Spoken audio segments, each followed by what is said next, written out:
Hey guys, today I'm going to be blinging this Converse. Isn't it cute?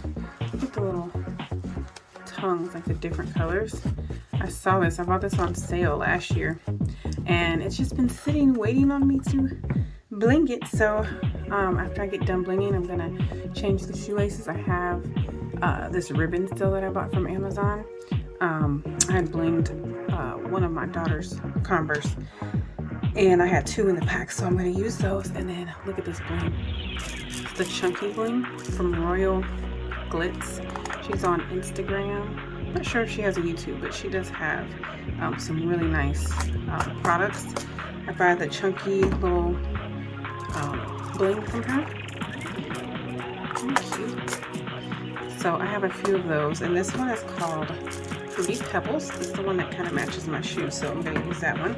And then I have my blinging tool from Auntie Tay, so I can pick up the bling with the wax end and make my blinging quicker. And then we have the Gem-Tac. For those of you who do bling or want to bling, this is the best glue for me. I get this from, I think I get this from Hobby Lobby.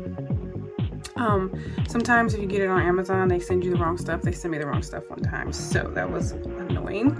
It was too runny, and this is more like an actual glue. It's similar to like Elmer's, but it sticks way better. So I'm going to be blinging these today and make them all nice and pretty. So let's go.